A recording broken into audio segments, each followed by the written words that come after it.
दिमाग में, आप उसको पढ़ें, उसका इंटरप्रिटेशन भी पढ़ें और पढ़ें कि क्या लिखा है किताब में, क्या लिखा है। जिस किताब को छूने से, जिस किताब के बारे में जो कोई सच्चाई लिख देता है, उसकी गर्दन काटने का फरमान जारी हो जाता है। तो आखिर क्या वजह है कि ये किताब जो है, अगर यही इंस्पायरेशन है और ये किताब ही जो है इंपॉर्टेंट है, तो क्या किताब में कुछ बदलाव की जरूरत है? और जरूरत है तो क्या है? या इसमें कुछ गलत लिखा हुआ है? और मुसलमान भाइयों की मदद ले लीजिएगा, लेकिन कोशिश कीजिएगा ऐसे वालों की मदद मत लीजिएगा जो वही बताएं जो उन्होंने रट रखा है। क्योंकि मेरा मानना यह है कि एक एवरेज मुसलमान के घर चले जाएं तो हरे रंग में कुरान शरीफ को लपेट करके ऊपर रख देते हैं, और जब भी कोई बात करो कुरान शरीफ में लिखा हुआ है। न तो हरा कपड़ा हटाते हैं और न पढ़ते हैं। वो जो जाहिल मौलवी है मोहल्ले की मस्जिद में, जिसका अपना कोई एकेडमिक बैकग्राउंड नहीं है, उसने कुरान शरीफ अपने हिसाब से रट लिया है, अपने हिसाब से उसकी इंटरप्रिटेशन कर ली है। वही छोटे छोटे छोटे बच्चों को बगनबेरिया की डंडी मार मार के पढ़ा देता है। अब वो बेचारा बच्चा रट लेता है। अब जब वो बड़ा होता है तो वो कहता है, अरे जिहाद तो कुरान शरीफ में फरमाया गया है। और क्या फरमाया गया है कि जो मेरे रसूल को नहीं मानता उसको समझाओ रसूल को माने, उसको कन्विंस करो, और अगर वो फिर भी ना माने तो आखिर में उसका कत्ल कर दो।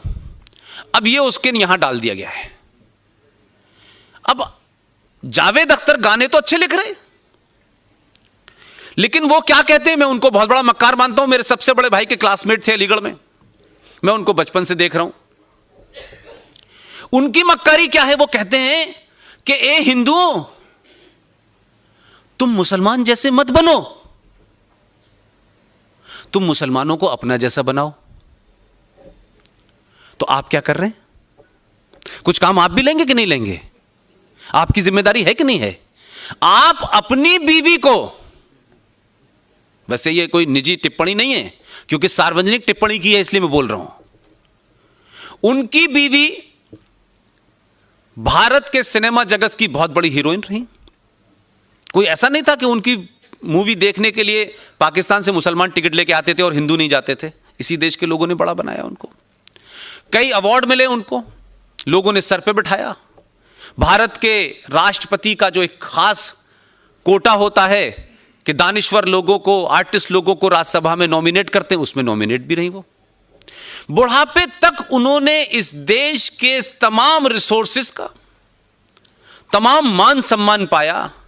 अब लगा अब क्या बचा है, तो आखिर में उन्हें नाम याद आया कि मेरा नाम तो शबाना आजमी है। तो आप आइकॉन बनी और उसके बाद आपने एक बयान दिया कि मुंबई में मुसलमानों को कोई मकान नहीं देता है। तो ये कहां, सड़क पे रह रही थी?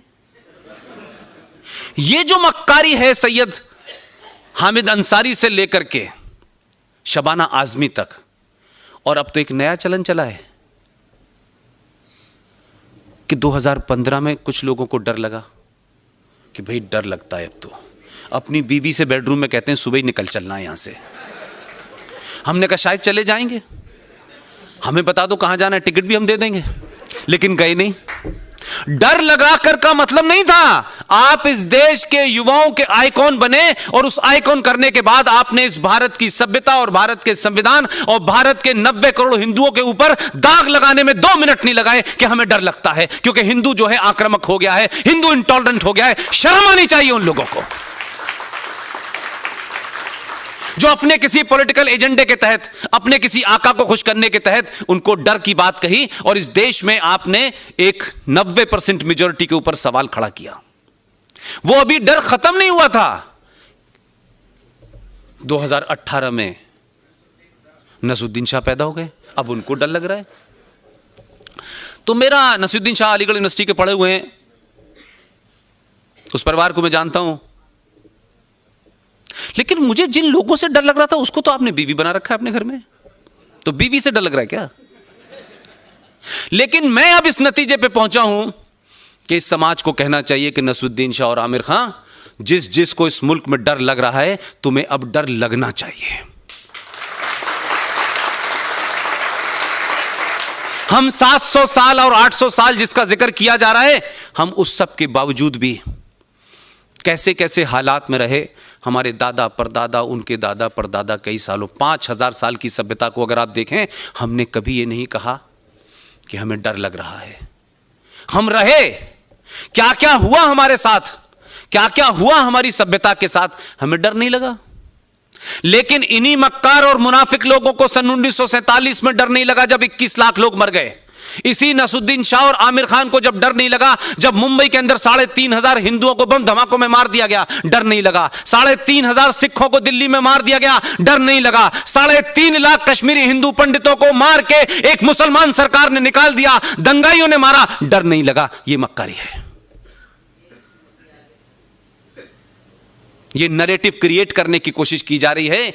जो ये नैरेटिव है, ये भी उसी आतंकवाद का हिस्सा है कि तुम ये करो, हम वो करेंगे। जो हथियार चला सकते हैं वो हथियार चलाएंगे। जो समाज में आइकॉन हैं वो डर पैदा करके उस पंचर जोड़ने वाले मुसलमान को डराएंगे कि तुम कल से पंचर मत जोड़ना, और हाथ में जो रिंच और पाना है उससे 2 लोगों को मार दोगे, तभी तुम जीवित रह पाओगे। ये इस देश में एक कैलिब्रेटेड अटेम्प्ट है कि जो बात सोफिस्टिकेटेड अंदाज में नसरुद्दीन शाह और आमिर खान जैसे लोग कह रहे हैं, वही मक्कारी भरे अंदाज में हामिद अंसारी कह रहा है। वही इस देश में 3 जज निकल गए उनके रिटायर होने के बाद के। आप भाषण पढ़ेंगे, आपको लगेगा इनको चीफ जस्टिस बना के इस देश ने एहसान नहीं किया, ये एहसान फरामोश निकले। इसलिए जिस मानसिकता से आप लड़ रहे हैं उसको समझने की जरूरत है। और अपने अंदर जो आपके लोगों ने इंजेक्शन लगा लगा के, भाईचारा, भाई वो हैं, चारा आप हैं, बने रहिए। ये जो स्लोगन है, इसको नजरअंदाज करने की वजह से हमारे बुजुर्गों में अगर उन्होंने कुछ गलतियां न की होती तो आज हम इस समस्या पे बात नहीं कर रहे होते। हम इस देश को कहां ले जाना इस पे बात कर रहे होते। हमारी समस्या यह है, इस जनरेशन की समस्या यह है कि हम इतिहास में इतना सब कुछ गलत करा हुआ है, इतनी चीजों को आपने दफन कर दिया है, हीरो को आपने विलेन बनाया है और विलेन इस देश के प्रधानमंत्री बने घूम रहे हैं। इसलिए संकट है। एक मोर्चा नहीं है आपके लिए। आपके टीचरों ने, आपके उस्तादों ने आपको सही हिस्ट्री नहीं पढ़ाई, आपके राइटर्स ने सही हिस्ट्री नहीं लिखी। लिहाजा आपकी जो नस्लें मौजूद हैं आज, उनको यह समझ ही नहीं आ रहा कि यह देश 1947 में था या 5000 साल पहले से था। यह देश भारत है, इंडिया है, हिंदुस्तान है क्या? 3 नाम है इसके। हम किसी एक नाम का नाम लेते हैं तो कुछ लोगों को लगता है यह कम्युनलिज्म है, उनको लगता है हिंदुस्तान कहने में ही सेकुलरिज्म है। तो एक नई ब्रांड आई, उन्होंने कहा इंडिया कहने में दोनों को डरने लगेगा, हम इंडिया कहना शुरू कर देते हैं। तो हम किसी कंफ्यूजन का शिकार नहीं है, बल्कि हम डेलिबरेटली सच को सच कहने से डरते हैं। तो मैं लौट के अपनी बात पे आता हूं कि सूरह निसा और सूरह यासीन क्या कहती है। सूरह निसा में यह कहा गया है कि अल्लाह ये फरमाते हैं कि ऐ मेरे मानने वालों, ऐ मेरे बताए रास्ते पे चलने वालों लोगों, मैंने तुम्हें जिंदगी की हर चीज के बारे में बताया है, कैसे उठना है, बीना है, जीना है, सोना है, खाना है, हर चीज के बारे में तुम्हें बताया है।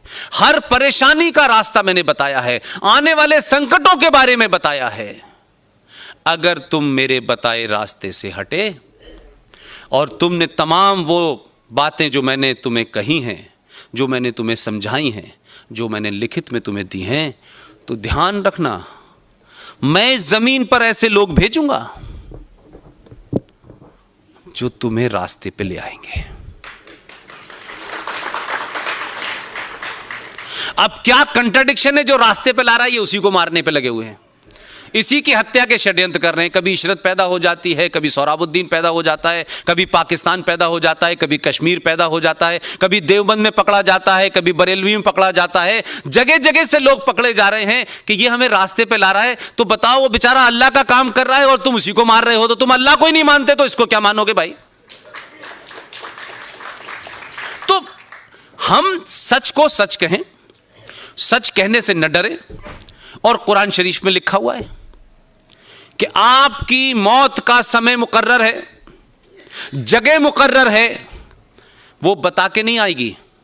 जहां तय है उस दिन, उस समय, उस घड़ी आप अल्लाह के पास चले जाएंगे। तो जब